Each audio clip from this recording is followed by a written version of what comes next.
Dan apabila ada pertanyaan nanti silahkan bertanya di kolom komentar bosku. Dan untuk next konten saya akan coba buatkan konten tutorial cara menggunakan reel BC.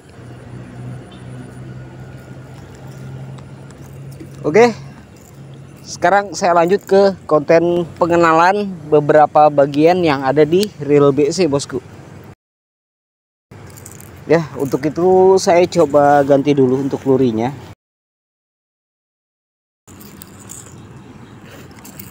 Oke, ini ada SF tadi ya. Ini SF yang ukuran 4 cm.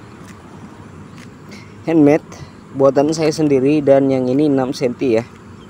6 cm. Tuh. Ini kelas medium. Oke, sekarang saya coba jelaskan ke kalian beberapa bagian yang ada di reel BC bosku. Oke, yang pertama tentu saja ini adalah reel BC ataupun reel bait casting ya bosku. Dan untuk tampilan kalian bisa lihat ini sangat cantik sekali. Oh iya, ini juga Abu Garcia ya. Oke, jadi mereka memiliki paling ya perbedaan itu dari bentuk dan juga warna bosku ya. Oke, jadi di sini saya coba fokuskan untuk reel karambit. Ini ya, kalau bisa lihat sangat ramping sekali. Oke, ini reel BC. Jadi di sini ada dudukan. Nih. Yang belum paham tentang memasang reel BC juga bisa ditonton untuk videonya bosku ya.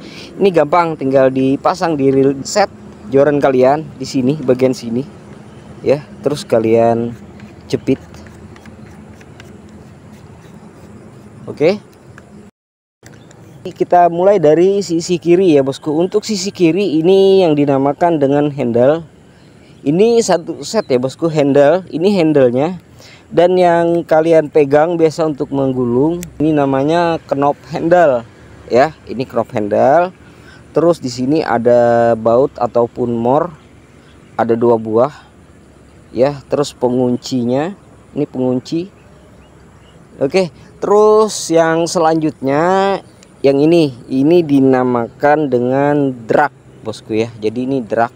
Ini fungsinya itu untuk mengencangkan ataupun mengendorkan pada saat kalian betotan bosku ya. Kalau kalian pengen sensasi betotan dengan ikan, kalian bisa mainkan dragnya dengan cara dikendorkan ya. Nih, kebetulan untuk drag dari reel karambit ini dia sudah clicker ya bosku. Jadi pada saat kalian betotan dengan ikan di spot apa namanya, di spot bersih seperti ini, kalian bisa mainkan drag ini bosku. Jadi kalian betot-betotan itu dragnya ini berfungsinya seperti ini bosku. Ini anggaplah ditarik ikan ya kan.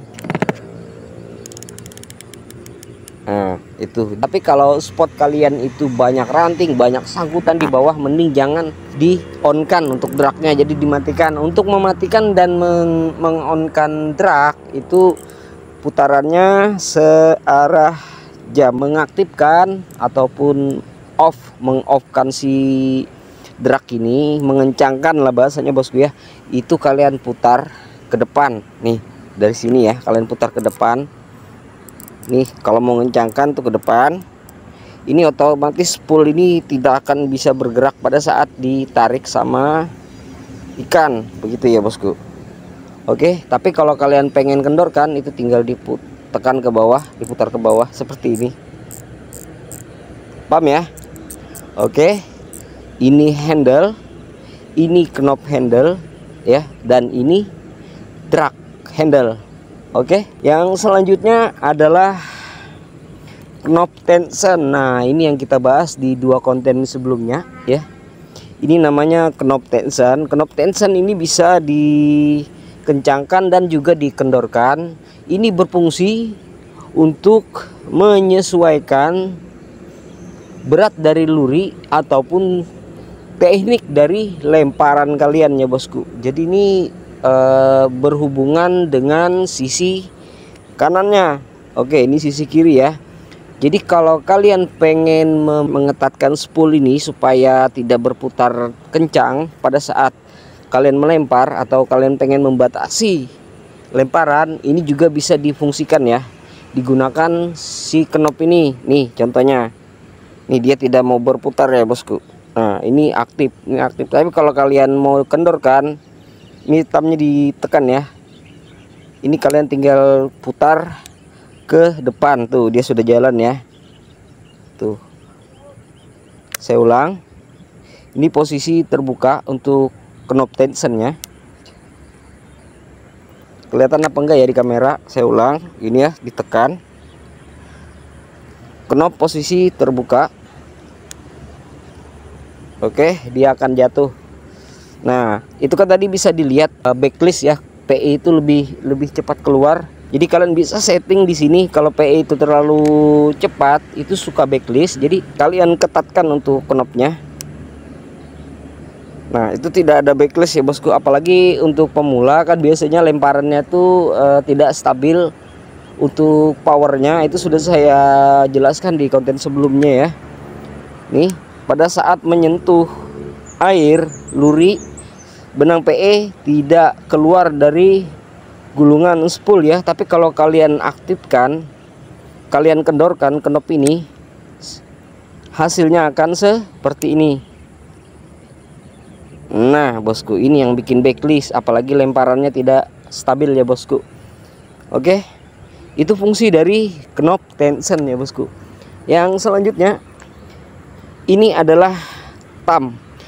Thumb ini berfungsi untuk kalian melepaskan luri kalian ya pada saat kalian lempar. Ini contohnya, ini posisi standby.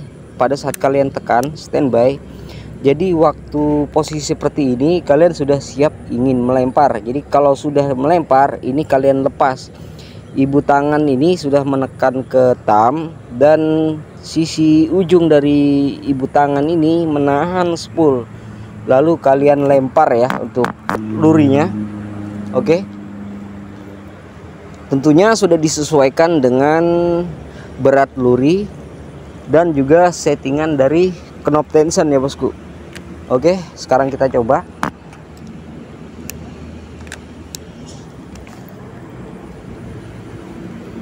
Oke ya. Oke, dan yang selanjutnya adalah spool. Jadi spool ini adalah untuk tempat benang PE kita ya bosku. Oke, untuk sisi kiri dan juga sisi tengah itu sampai ke bagian thumb dan juga spool.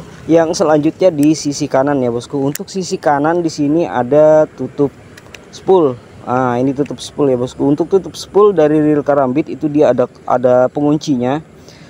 Di konten sebelumnya sudah saya jelaskan. Untuk penguncinya tidak bisa saya tampilkan di sini karena udah rusak ya bosku. Oke, jadi ini tutup spool. Di tutup spool sini ada yang namanya brake system ya bosku. Untuk brake system ini berfungsi untuk jarak lemparan kalian. Jadi brake system ini adalah pengereman otomatis. Jadi angkanya itu mulai dari 0 sampai 10. Jadi disesuaikan ya bosku. Kalau kalian tidak mau backlist, keseringan backlist dengan lemparan ke tidak stabil dari kalian, sebaiknya kalian gunakan 10, 9 ataupun 8 ya. Tapi kalau sudah di bawah 7, contohnya 6, 5, 4, 3, itu sudah castinger yang sudah terbiasa menggunakan reel BC. Jadi untuk pemula ini saya mulai dari sini dulu. Saya sarankan ya 10, 9 sampai 8 ataupun 7. Jadi saya jamin itu mengurangi yang namanya backlist. Ini ya, saya coba main di 6 brake. Tapi kalau kalian pemula sebaiknya gunakan brake system 10, 9 sampai 7 ya bosku. Dan untuk brake system itu juga mempengaruhi untuk jarak lemparan, karena dia secara otomatis ngerem ya bosku. Oke, pengereman ini juga bisa dilakukan dengan cara manual, yaitu dengan cara menahan spool. Contohnya seperti ini. Nah, jadi tidak perlu menunggu brake system aktif, tapi untuk brake sistemnya itu biasanya di off ataupun dikurangi untuk otomatisnya, pakemnya lah bahasanya itu bosku, jadi dikurangi nih ya. Memang agak berat ngelempar, soalnya untuk benang PE nya saya menggunakan PE nomor 4 jabrik, jadi itu sangat berpengaruh juga untuk titik lemparan kita, jarak. Oke, mungkin itu saja bosku untuk konten kali ini, dan apabila ada pertanyaan nanti silahkan bertanya di kolom komentar bosku. Dan untuk next konten saya akan coba buatkan konten tutorial cara menggunakan reel BC. Oke, mungkin di next konten itu kita di spot yang lain. Ya, terima kasih banyak bagi kalian yang sudah menonton video ini dari awal hingga selesai, dan dibantu like juga share-nya bosku. Bagi kalian yang belum subscribe, ini dibantu subscribe-nya. Mantap, jos. Thank you bosku. Mantap.